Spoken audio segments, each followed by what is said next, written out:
Good afternoon, and congratulations to the class of winter 2021.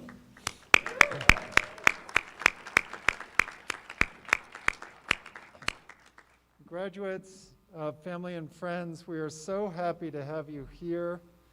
This is our first in-person graduation since the pandemic began, and I know the masks are a little awkward, but sure beats Zoom, I'll tell you that. So thanks for coming. Just a few brief notes. A reception will follow the ceremony. That will be out in the Fisk lobby. Also, for you graduates, you'll be called up by name to receive your diploma. And you may say a few words, if you wish, at the time you receive your diploma, at that mic right there. The Fisk staff will take photos of each of you receiving your diploma, and we'll distribute them afterwards. And family and friends, if you'd like to come up and take a photo of your graduate as they're receiving their diploma, you're welcome to do so as well. So, a few words to the graduates of the class of winter 2021. As you know, you have all completed a rigorous course of study. You've grown as scholars and, more broadly, as human beings. You've all completed what we know of as Starfleet Academy in stars and galaxies, in astrophysics or in planetary science, or for some of you both. You've learned about everything from subatomic particles to the cosmic horizon, some 13.8 billion light years distant. But while you've accumulated a great deal of knowledge, the most important skills you have gained or that you have learned how to think critically and scientifically. You've learned how to approach difficult problems. You've learned how to learn on your own. That's a huge skill. And you've also, and I think as we all have, learned to embrace discomfort in the face of the unknown. And that's both in astrophysics and planetary science as well as epidemiology this last year and a half. You now know that when we speak in scientifically, we speak in very careful, qualified terms, that we never say something is proven or true. We say that as scientists, we disprove a hypothesis or support a hypothesis with evidence, but we are always open to revising our theories based on new evidence. Your skills have made you much sought after in a wide variety of professions, including teaching, including research, including innovating, including developing policy. And beyond your skills, as part of your liberal arts education here in the College of Arts and Sciences, you've gained perspective and insight into humanity's place in the universe. And finally, I want to acknowledge what an extraordinary time you're graduating during. We shut down, as everyone knows here, we went to complete remote learning in March of 2020. We went back to hybrid in fall of 20, and hybrid also in spring, some remote, some in-person courses of 21, and mostly getting back to in-person this fall.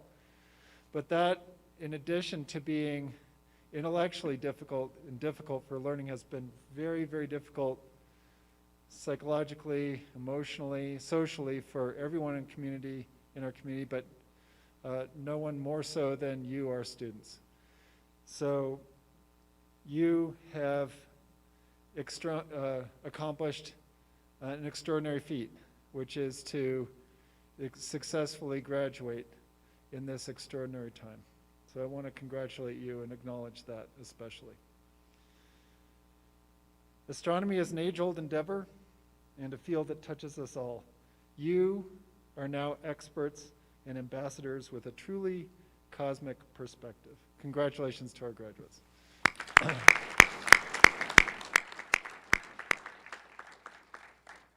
Okay, so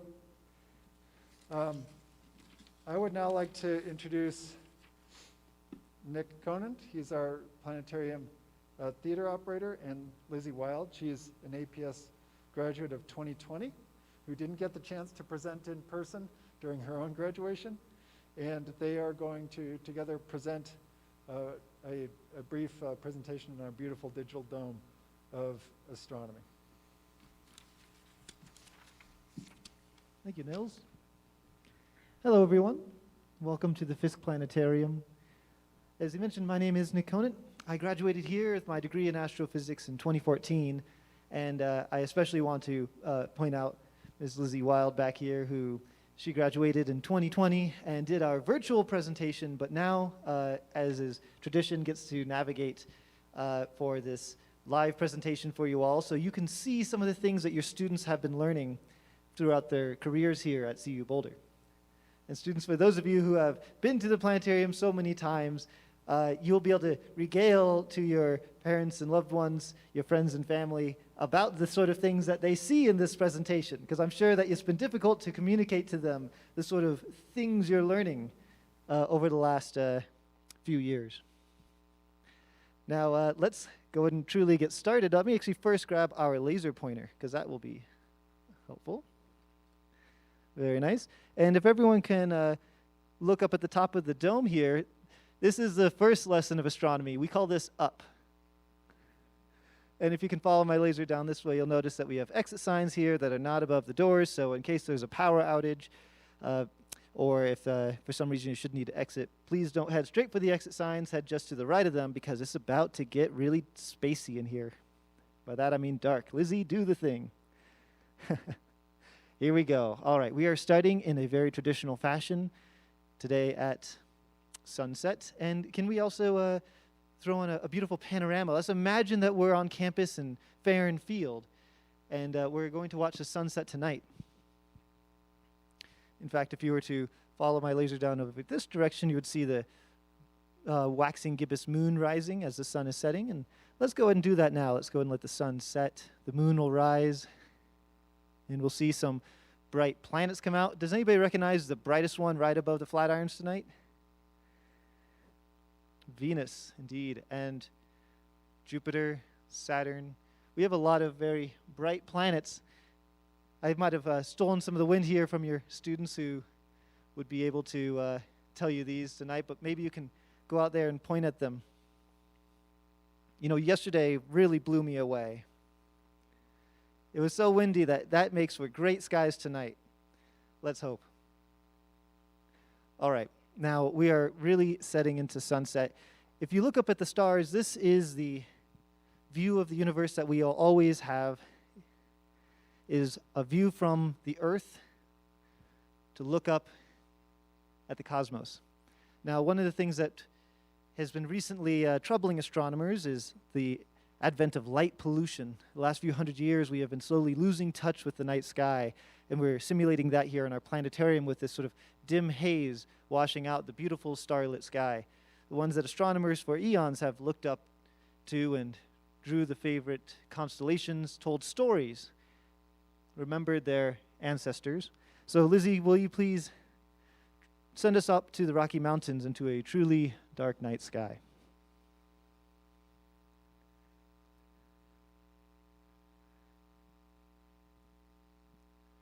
It's beautiful.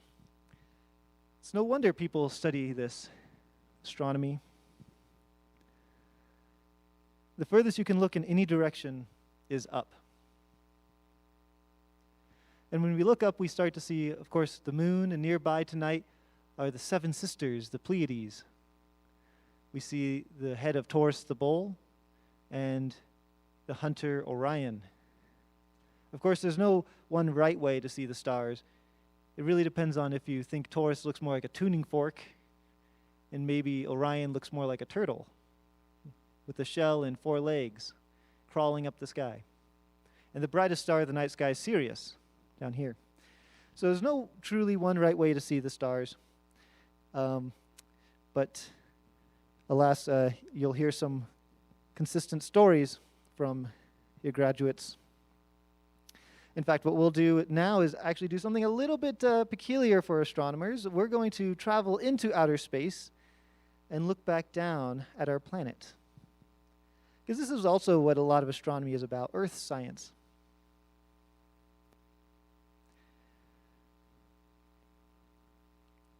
I need some epic music here. Something like da da da da. Dun, dun, dun, dun, dun. We're looking back down at our beautiful planet. You see that light pollution I mentioned. We can see the city lights of Denver and Boulder, the Front Range. Here we go. There's where Boulder is. That's where we're sitting right now. We see the pattern of the grids of city lights lit up every night across the United States. Like I said, it's kind of peculiar to think of astronomy as also looking back down. And in fact, when you're looking at planets and doing planetary science, this is something, in fact, much more common than you might realize. The first A in NASA is National Aeronautics and Space Administration. So we're actually having a lot of NASA working on the atmosphere. And you will recognize that we live in a time of great change. We know our climate is changing. We know much about our society is changing right now.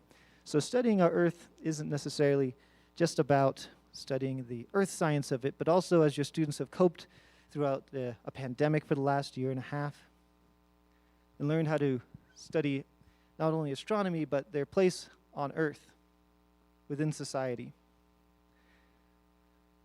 We'll stay focused on Earth as we now journey further into outer space, but I first want to bring us to the Hubble Space Telescope, because perhaps one of the greatest changes that we'll experience in recent science will be the advent of new telescopes deployed into outer space. The Hubble Space Telescope has been working diligently for over 30 years to observe space, and for many of us, it's actually what got us into the love of space. The brilliant pictures that Hubble took of wonderful nebulae and comets, of planets and galaxies. Hubble is actually only about the size of a school bus, but by comparison, what is about to launch is the James Webb Space Telescope, which is about the size of a tennis court. This will revolutionize the next generation of astronomy, as this will look in wavelengths that Hubble doesn't have access to. If you want to know more, go ahead and ask your graduate tonight about the James Webb Space Telescope, but its launch was delayed yet again today to December 24th. So we'll see if this telescope that we've all been waiting so long for can finally be launched and finally help to assist Hubble in the view that we're about to get of our universe. So what we're going to do is zip away from Hubble and fly far away from our planet. Further away than you ever might have imagined. We're going to take a look at the entire universe. First, we have to escape this blank void that we live within. Here we go. So there goes our Earth. Everybody say, bye, Earth. And there's the moon in its orbit around the Earth. The James Webb Space Telescope will be deployed into about 4 times the distance away from the Earth than the moon is, 4 times further than the moon, so it will be nearly impossible to service it. This will get it far away from the sort of the light pollution of the Earth, but also put it into a stable orbit between the Earth and the Sun. Now, we see the orbits of the other planets, Mercury, Venus, Earth, and Mars. We see the Sun at the center of our solar system. And the gas giants, Jupiter, Saturn, Uranus, and Neptune.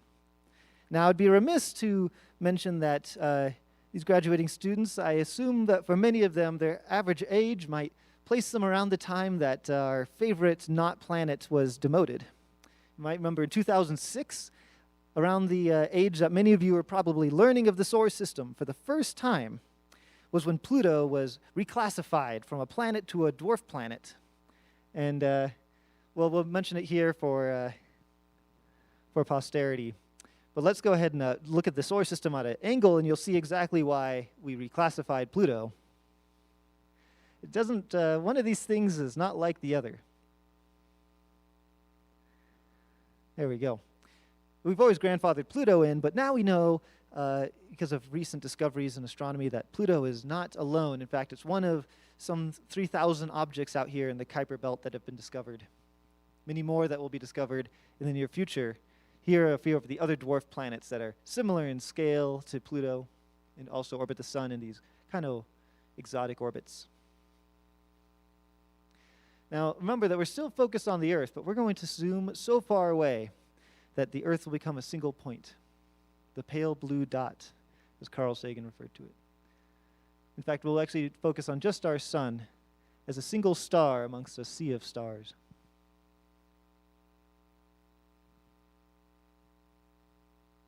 There goes the nearest star to our sun, Proxima Centauri. It's about 4 light years away from us.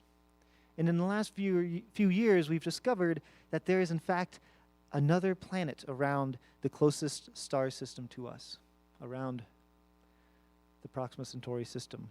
In fact, many of these stars that you see in the night sky have planets around them, what we call extraterrestrial, extrasolar planets, or we call them exoplanets, perhaps where we will find extraterrestrials someday.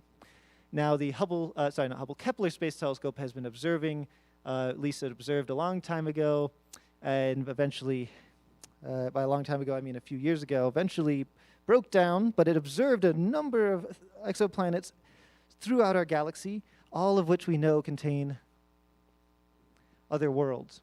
And we're color coding them here, and by distance, we can see every one of these colored dots is another star system with another planet. And these are just the ones that we've looked at. There are many, many more.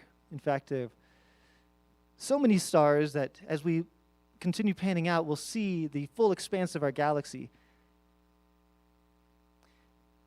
And we'll think that, well, every star has on average 1 to 2 planets. We know our solar system has 8, or 9 if you count Pluto. But if each star in our galaxy has just 1 planet, that means that there's about 200 billion planets in our whole galaxy, each around their own stars. And those stars swirl around in an enormous disk. When we look back at our Milky Way galaxy, we're looking right now at a cartoon because we're not exactly sure what our Milky Way galaxy looks like from the outside, but we can see the bright central hub. We think that there are at least 4 major spiral arms swirling around it, and that we are not the center of the universe. That's important for all of us to remember, especially today. In fact, astronomy is a very humbling pursuit. And so on that note, I'll ask Lizzie to please point out where we are in the galaxy. Where is home? Right there. We actually are not at the center. We're not at the edge. We're about halfway from the center through our galaxy. Not even in a major spiral arm. We live in a spur. Small piece of an arm. The Orion spur. All right, but if we continue further out, this is not the only galaxy in the universe. No, in fact, some of your graduates may go on to study the more distant views of our universe, the extragalactic universe, that of distant galaxies. We see the large and small clouds of Magellan, named after the famous explorer. And even further away, we have the Andromeda galaxy. See, there is a sort of local scale to our universe where even though we're looking at the stuff that is so enormous, a whole collection of hundreds of billions of stars lies in front of us. And over here, nearly 1 trillion stars in the Andromeda galaxy. These vast islands of stars and planets of gas and nebulae are actually going to collide sometime in the future, forming a supermassive galaxy like the Andromeda Way or Milkdromeda. I don't know how you'd combine the two names, but in about 2 to 3 billion years, we expect to see these galaxies merging to form an even more massive one. And this is not the end of our story. In fact, over the last 30 years or so, astronomers have peered deep into the universe and discovered there are innumerable galaxies. Every dot you see here is not a star. Every dot represents about 100 billion stars in a galaxy.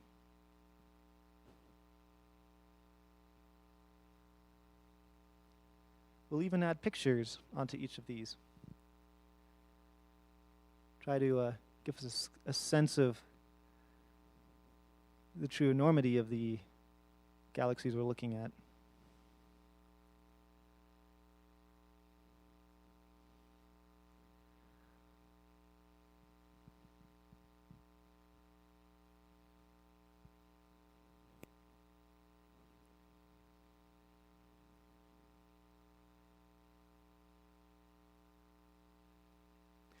The vastness of space really hides where we live. Somewhere in there is a galaxy, and somewhere down there is a planet Earth. And somewhere on that Earth is a planetarium where we're looking back up and studying the universe. Carl Sagan once quipped that the humans are the universe studying itself.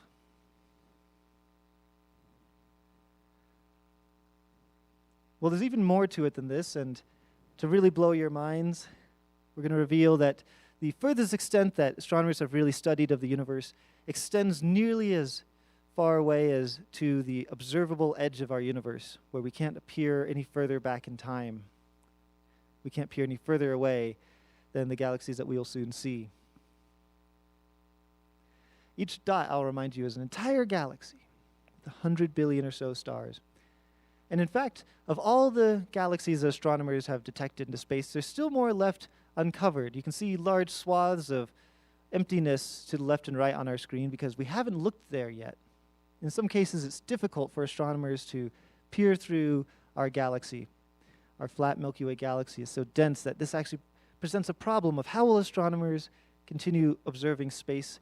How will they be able to peer beyond the edges of our galaxy and look even further away from our planet?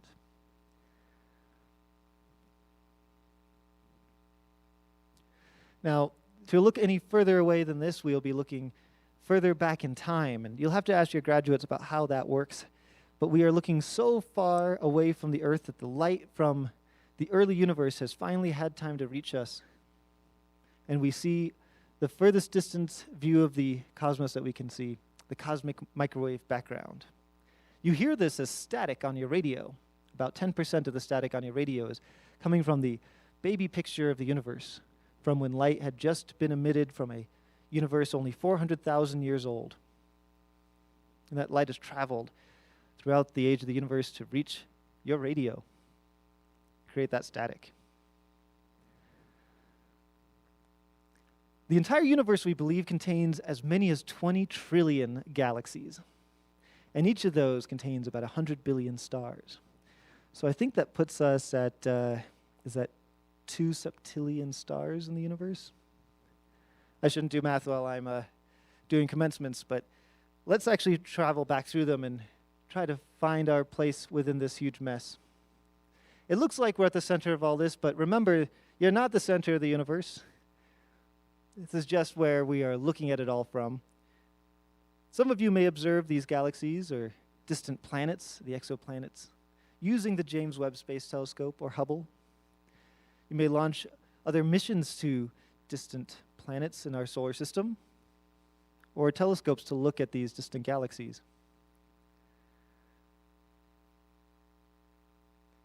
You yourselves were molded in college during a time of great change, and I think you will bring about even greater changes in astronomy.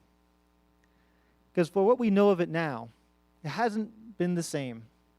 Over the last 20 years, we have only recently unlocked the true age of the universe. We believe about 14 billion years old. We think we finally confirmed that there are 4 major spiral arms within our galaxy.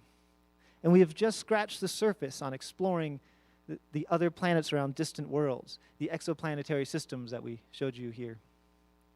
That really, we've only looked in small patches of the sky, but now recent telescopes have been observing even more distantly. And I'm sure some of you will be working on some of this data.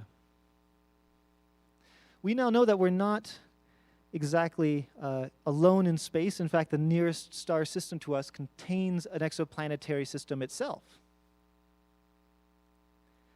And finally, that within our own solar system, we continue to do exploration of the planets and the outer worlds.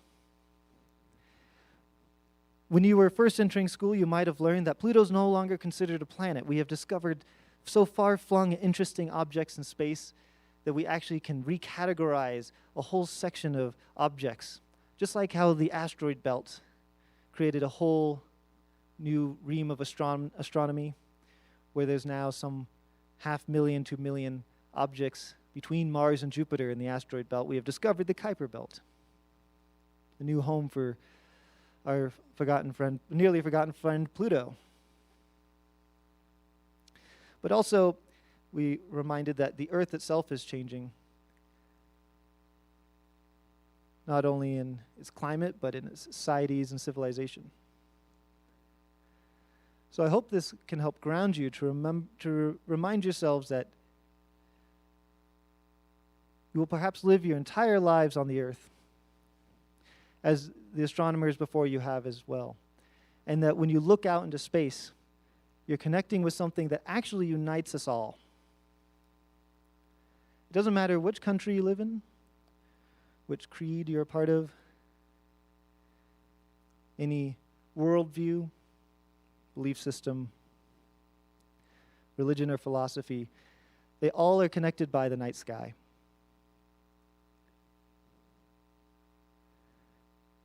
I think it now more than ever is important to remember that space is the one thing that unifies us all. We all live on Earth. We all see the same sky. And the science that you're doing can help deepen these roots to our cosmic origins. Thank you.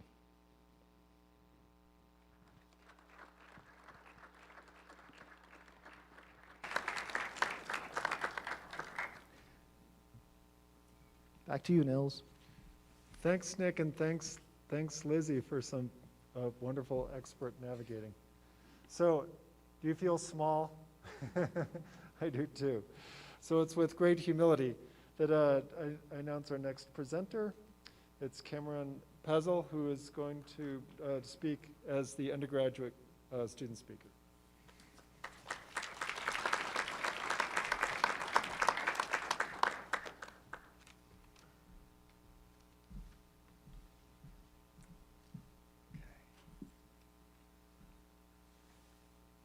Sweet.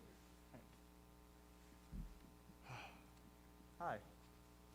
Oh, Mike's over here. Dearly beloved, we are gathered here today to celebrate our well-earned and well-deserved graduation. My name is Cameron Pazel. It rhymes with razzle-dazzle. I stand here before you to say we did it. Oh my God, we did it, and it feels amazing to be here. Just the other day, I was relaxing at my desk, swaying in my chair, fingers coated in Cheeto dust. And I thought to myself, I have a degree. Before I came to CU, I studied film at a small college in Boston. During that time, I had fun, met some of my best friends, but something was missing. I'd like to tell you what exactly drew me to Boulder, though I think I'd rather show you. During my transfer process, my friends and I made a short film about us called Cam on the Moon. And here's a little snippet from it.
some space.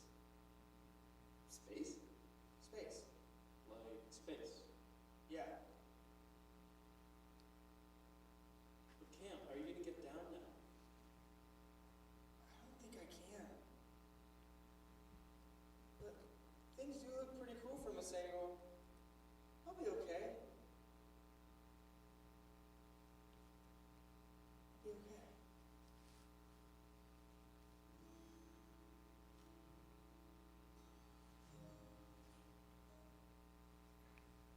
Somehow, giving myself some more space was all I needed to feel a bit more complete.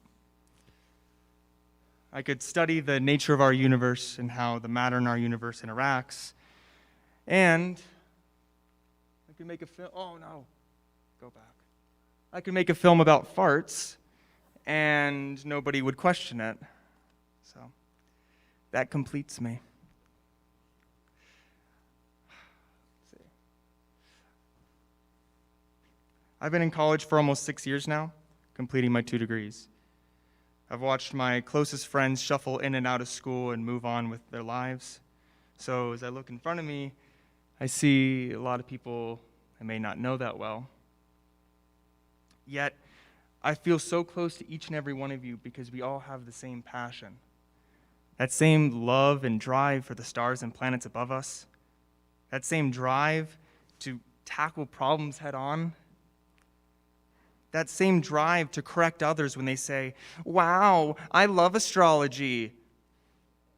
Actually, Virgo, those stars and planets are so far away that they couldn't give 2 shits about how you feel.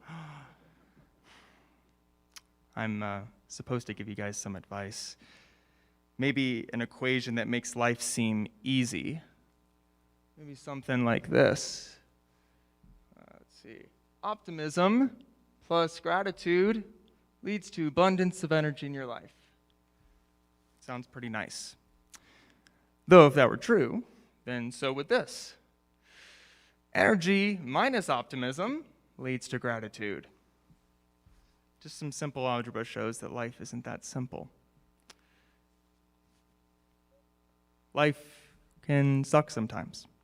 Nothing I say will change that. Though you can take in this moment right now. Take in the fact that you dedicated years of your life to your passion. And today, you get to celebrate your success with your friends, with your professors, and your family. You guys, you sat in hundreds of office hours, made cheat sheets that needed microscopes to decode, and pulled all-nighters trying to get the 24-inch telescope to focus. I'm so proud of all of you, and I hope you're proud of yourselves too. A lot of us don't allow ourselves to be proud of ourselves. We're never enough. Our perfectionistic minds tell us, well, you could have picked up another major, maybe a minor.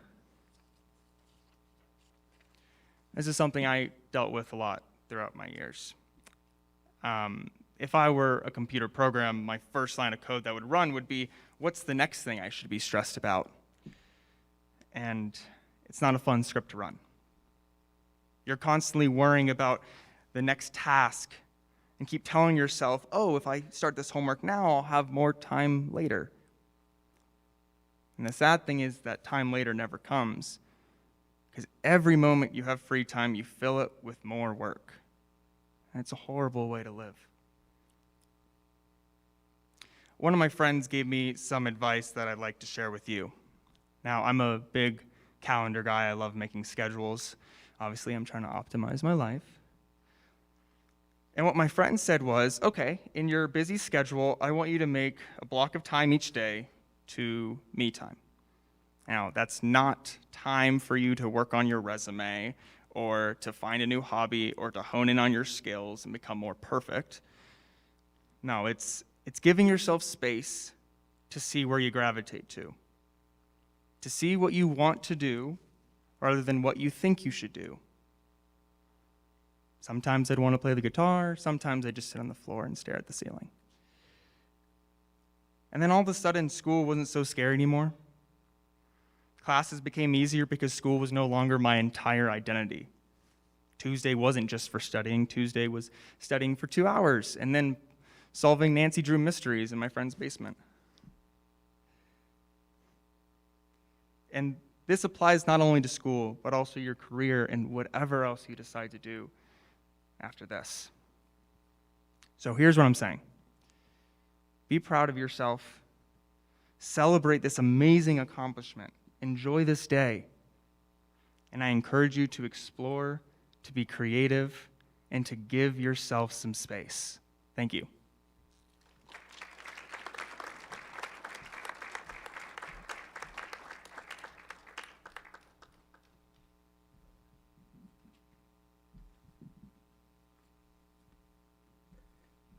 Thanks, Cam. That was amazing. I think you're right. We all need space. That's why we're here. Good afternoon. My name is Seth Hornstein, and it's my pleasure as the undergraduate associate chair to be able to call up the Astrophysical and Planetary Sciences graduating class of winter 2021. So graduates, if you would line up for me. Now, before we do that, I have a bit of explaining to do. As you're about to see, and some of you eagle-eyed parents may recognize, the order of the students right now and the way they walked in is not the order they were listed in the program. So let me explain.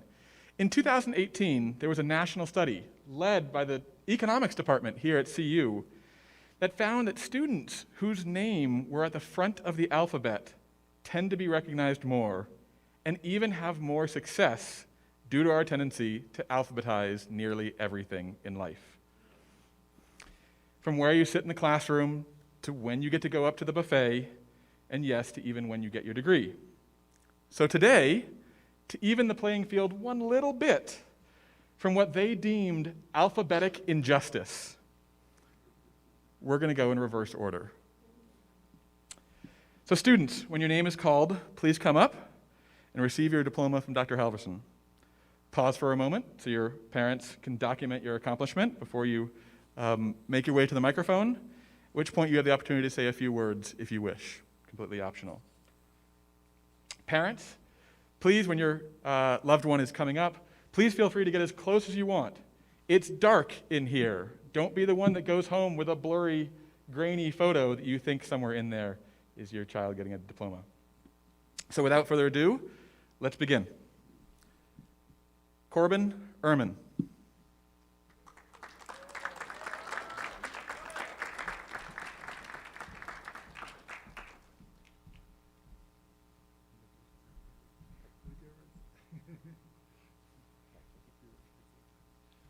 Well, I'll tell you right now, thank you.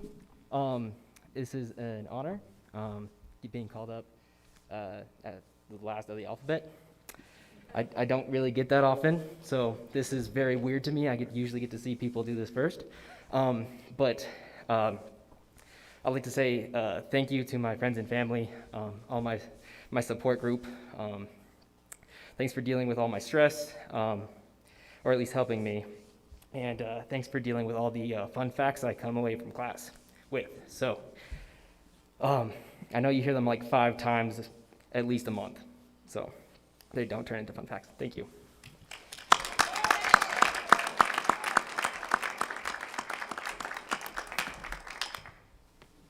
Alexander Rodriguez, magna cum laude.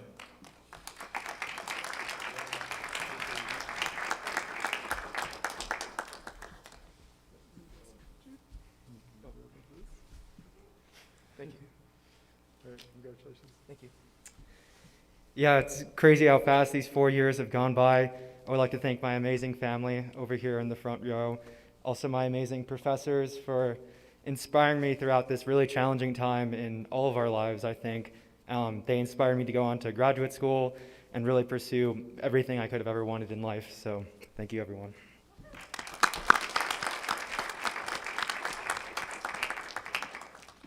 Cameron Posel.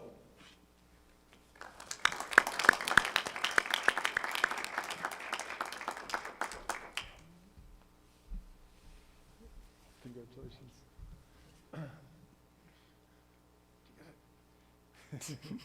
You get a picture of him taking it? I already talked, so thank you.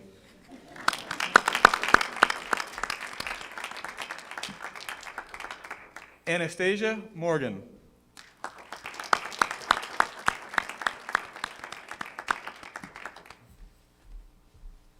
Thank you so much. I just want to thank friends, family, Jeff, my husband, for dealing with my multiple mental breakdowns, and my awesome professors. Thank you so much.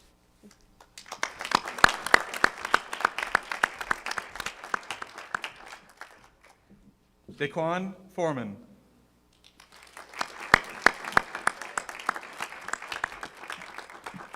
I'd like to point out the red, white, and blue cords that Daquan is wearing are indicative of our veteran graduates. So we thank you for all that you've done.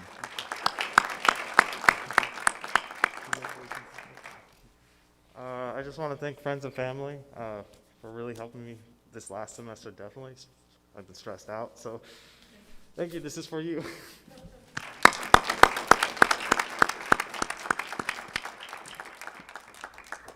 Grace Edwards.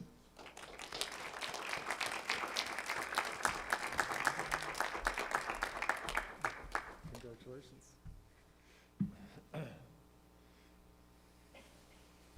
Thank you, Mom and Dad, and my family, and Mr. T, and professors at CU. Wouldn't be here without you. Thank you.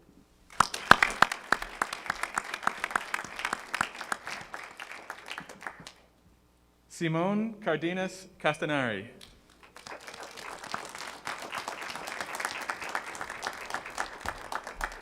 I'll point out the red cords that Simone is wearing are indicative of our LAs, our learning assistants, who come back into the classroom and help with teaching courses.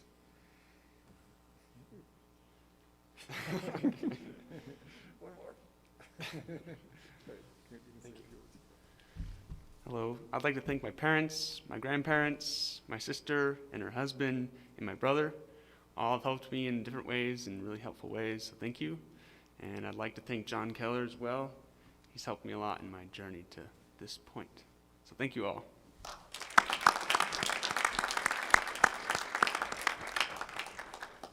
Connor Burris.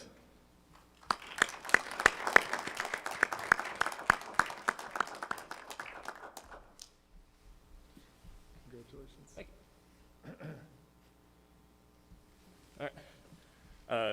Cameron, that jab about the 24-inch telescope really hurt, just want to say. Thank you, Seth, for pointing me in the right direction. And thank you, Mom and Dad. Wish you guys were here for supporting me and everything. Thank you.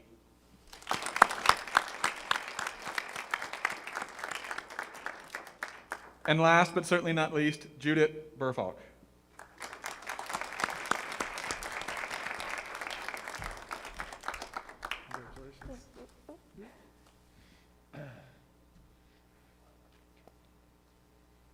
Congratulations.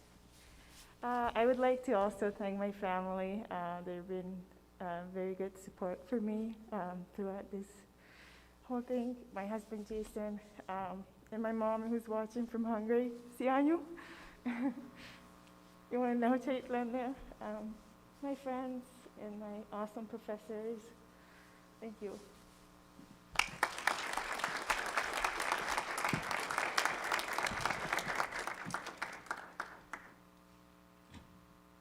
You guys may return to your seats. And with that, I'm proud to be the first to announce the graduating class in Astrophysical and Planetary Sciences of Winter 2021.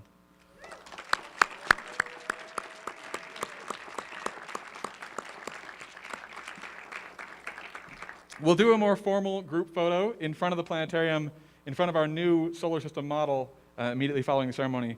But with that, I'll call back up Professor Halverson for his final remarks. Thanks, Dr. Hornstein, and congratulations again to our class of 2021. So to our, after the recessional here, the students and the graduates and the faculty are going to go outside to do a group photo. There's also going to be a reception in the lobby. We are adhering to the university's indoor mask mandate, so please continue to wear your masks while inside. And the one exception to that is when you are actively eating or drinking, and we are hoping to have drinks and food in the lobby. So I will look forward to talking with you all in just a minute. And congratulations again.